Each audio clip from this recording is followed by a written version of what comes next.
Yes. Okay, we're not gonna troll here. Let's go ahead and address the elephant in the room. This hat, it's pretty goddamn fire. Okay, but to address the actual elephant in the room, the shirt, it's also really fire. It's based on Super Mario 64, if you also couldn't tell. All right, but for real, guys. This is me in real life. Yeah, I know, immersion killed, but yeah, this is me. If you guys didn't watch my Q&A video, which most of you guys didn't, seeing as how it barely got any goddamn views, this is how I look. So, yeah, sorry to break your immersions, but I thought, why not try something new? It's a new year. Well, it's April at this point, but I mean, we're still roughly at the beginning of the year, so why not try something new and incorporate my actual face in these videos? So that's what we're doing today. But before we get into the video, I just want to say one quick thing. At the time of me recording this video, we have like 85,000 subscribers. See, the problem with that is, well, there's actually no problem with that, but the problem is, if you look at my Instagram, Twitter, and my TikTok, we don't have nearly as many followers as I have subscribers on my YouTube channel. And that's okay, obviously, you know, not everyone's gonna give a shit about what I do in my personal life or outside of talking about random shit for 10 to 25 minutes on end. But the thing is, I have like a fraction, like in the hundreds. That's, come on, man, y'all love me more than that, right? Probably not, but come on, man, you know, just give me a little follow, it'd be nice. So, ooh, I can finally do this now, put my Instagram right here. Damn, I don't have as much space as I thought I did. I'm gonna put my, Twitter right here, and I'm gonna go ahead and put my TikTok right here. Hopefully I can actually do that. Editing Sparky, lock in, my boy. And yeah, that's really all. Yeah, welcome to the face cam era. Let me know if you like it, and without any further ado, let's get into the video. Do you guys ever just feel like life has become a little bit bland? The color has just been sucked out of things. Things don't really hit the same as they used to. Everything is just kind of, I don't know, just soulless, you know? Like, the soul has been sucked out of things. Pause. But like, you know, life just don't really hit the same like it used to. Now, realistically, this could be for a number of reasons. For example, half of our lives exist on the internet. Majority of people are lonely. The fact that I'm not on track to be able to afford a house. The consumption of corn, if you know what I mean. Inflation overall, the 2020 chicken pox, a president who just struggles to be a sentient being. And like, while these are all major things that separate life from what it was 10 years ago, you know what I think really sucks the color out of things and makes things like not the same as they used to be? I think it's shitty marketing. A few years ago, I had a bit of an epiphany. I'm the person who's always been like somewhat of an older soul, you know? Like sometimes I'll just be chilling on my phone some nights and then I get hit with this wave of nostalgia. Then I'd go back and revisit old TV shows I used to watch, old movies, or even just watch some old commercials, you know? Just to relive how things used to be at a certain point in time. And I always find myself leaving that rabbit hole feeling a bit empty. Something about the way everything from entertainment to marketing to overall aesthetics and presentation of the way a brand would present themselves just seemed way more intentional and full of life than they are now. Like, let's be real, it's a given that we're gonna be bombarded with thousands of companies and products every single day, hoping that we're gonna throw our money at them. So at least if you're gonna do that, I don't know, make it good?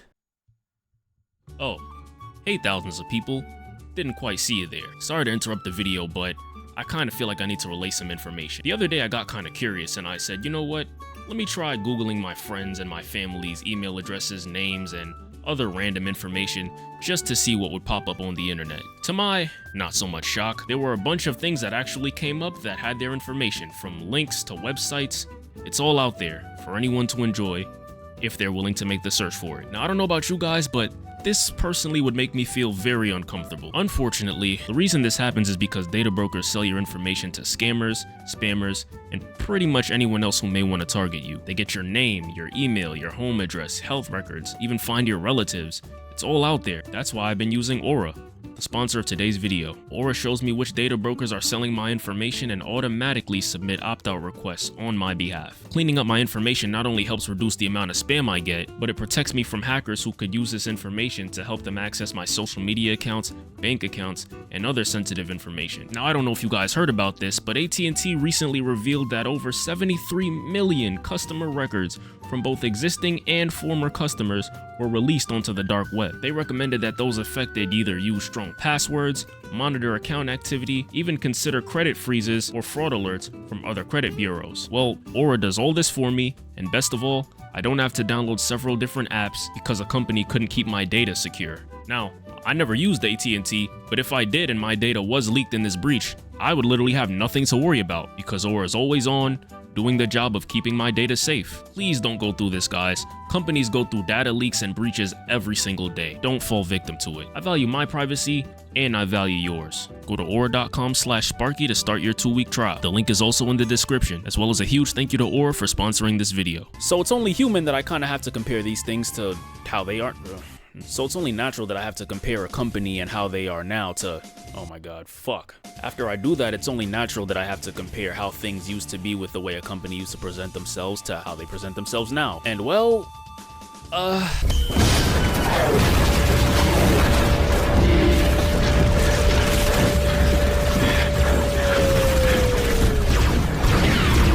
I'm a Marine. Of course Spartans swap low ammo plasma pistols for rocket launchers. Jerks. I'm a Marine, and of course the Master Chief doesn't realize I'm not wearing Mjolnir armor when he's driving off a cliff! I'm a Marine. Of course Master Chief couldn't complete his mission without us. I'm a Marine, and I have no idea how I got dragged into this mess. let's just say I'll take the way things used to be over the way that they are now.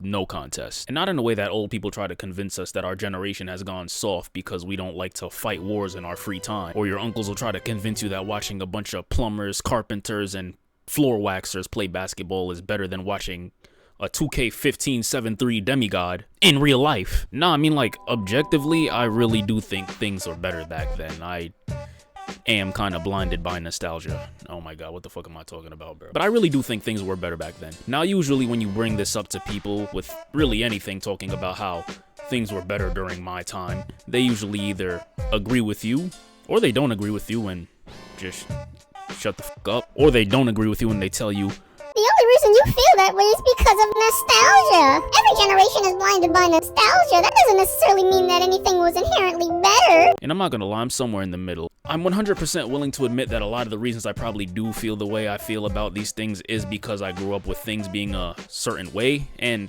I'm willing to admit that that might be a part of it.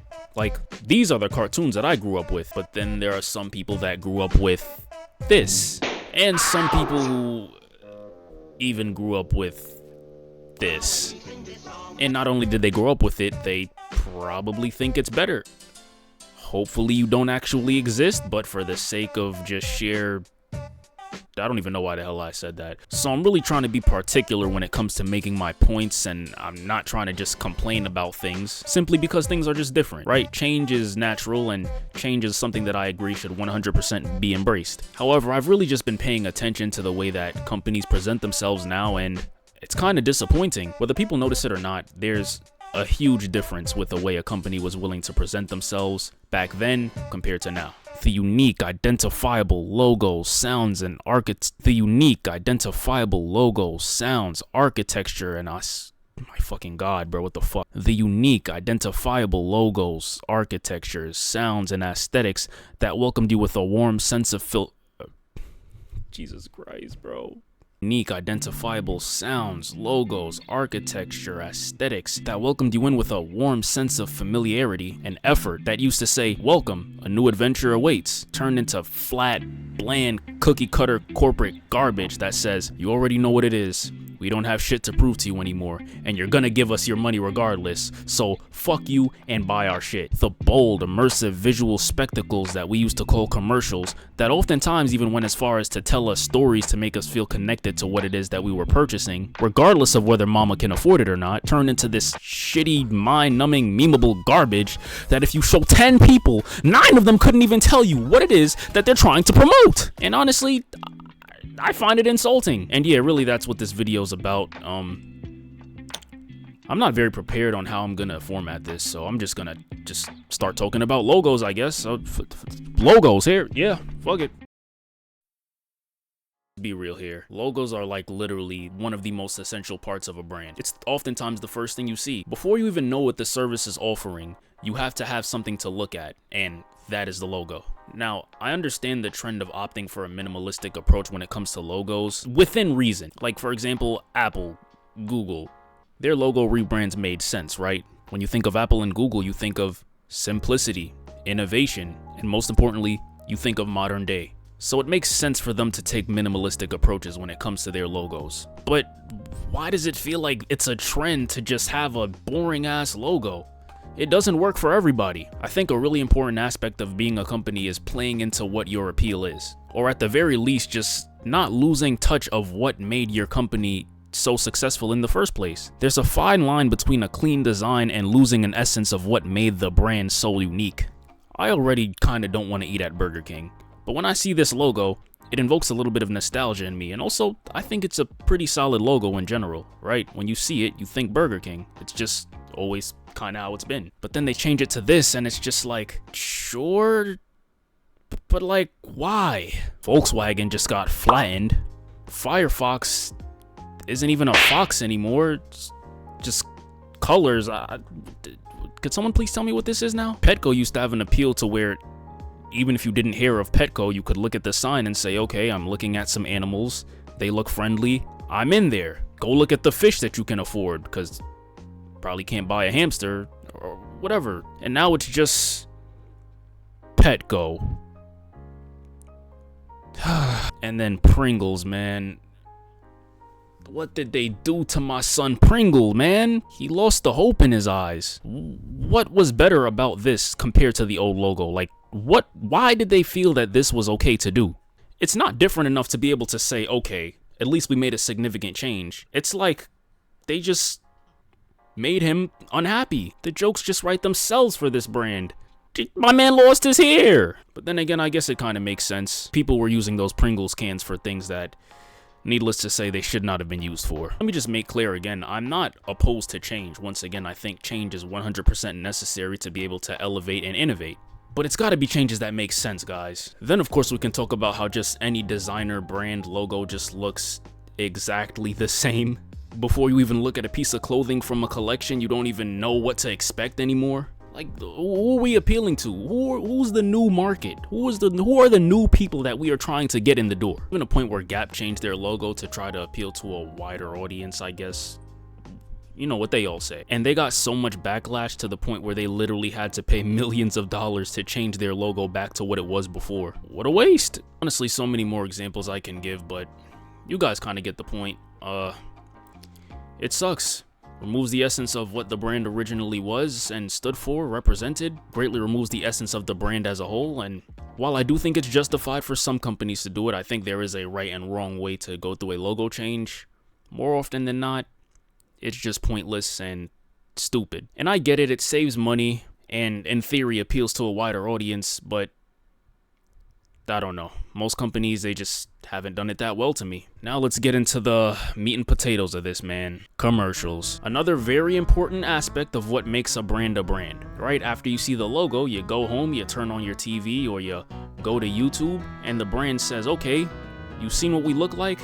This is what we're about. Another very important aspect of marketing. Like, there have been times where I've seen something on TV, right? Like a cereal or something. Bought the cereal because the commercials were cool. Thought that the cereal sucked, but then I saw the commercial again and I'm like, damn, these commercials look pretty cool. Maybe I missed something. Then I'd go back to the store and buy the cereal again and it would still suck. But guess what?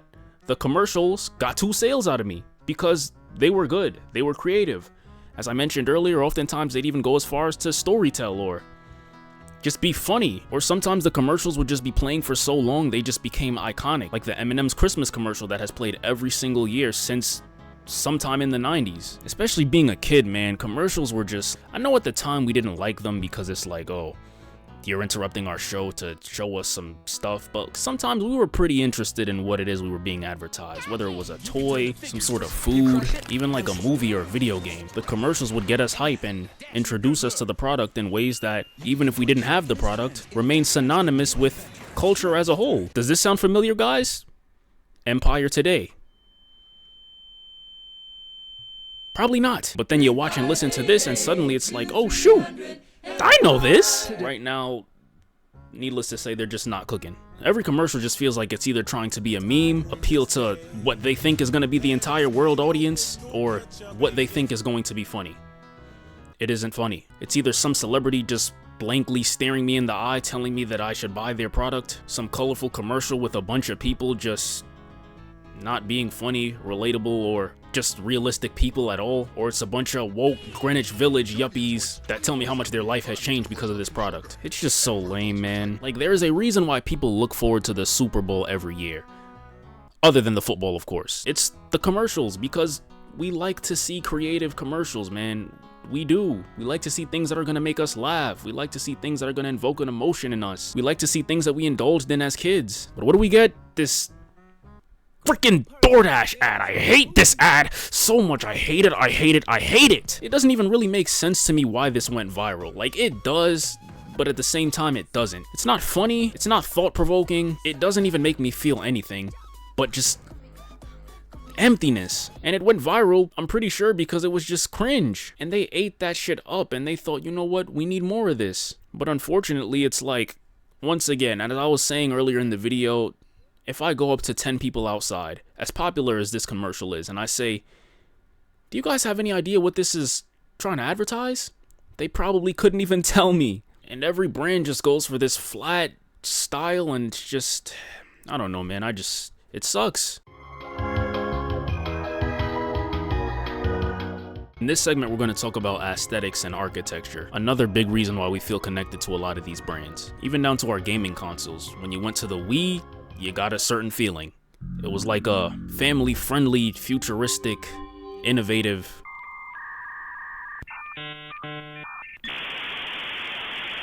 spectacle. Then you went on to Xbox and it gave more of that early 2000s Big Brother vibe. You know, it was more for the cool kids. Then you went to PlayStation and it was just like a spaceship or some shit. I'm giving these descriptions very much on the spot, so don't mind me. Cartoon Network had its own aesthetic. Nickelodeon definitely had its own aesthetic, to the point where you'd connect certain things that have nothing to do with the product just because it's like, okay, this reminds me of something. That's why aesthetic core is so popular on TikTok nowadays. The Frutiger Arrows, the Frutiger Metros, the 80s mansion successful drug couple core. All gone. All of that, screw that. We're just gonna make everything flat and colorful and depressing. And we're gonna remove the soul from it.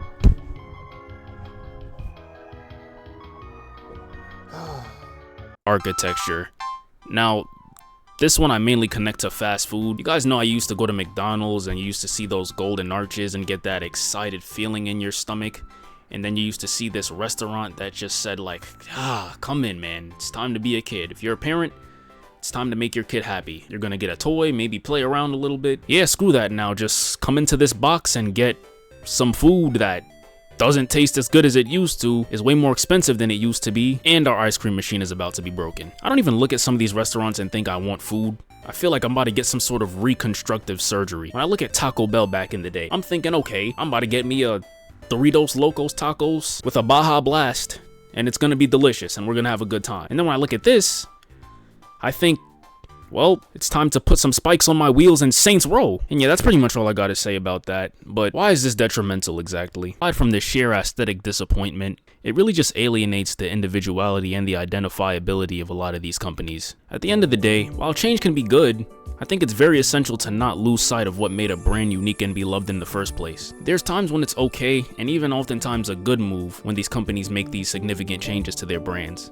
But more often than not, it sucks. Everything is a trend. Just like being loud in your face and even often sometimes degenerate was a trend in the 90s and early 2000s. This bland, flat bullshit that people do now, it'll fizzle out at some point. It's already happening. Once again, look at aesthetic core on TikTok. It's very popular now. It's because People want something that they feel like they can connect with. It's bad enough that we already know companies are trying to take our money. At least be creative in the act of doing that. Company goals went from how can we make something fun and innovative to how can we just capitalize on current trends and make something that's as marketable to as many people as possible. And while short term that will probably get you what you want, you gotta think about 10, 20, 30 years from now when people will look back on this time and have nothing to connect to because all the life has been sucked out of everything. With that being said, you guys let me know what you think about it.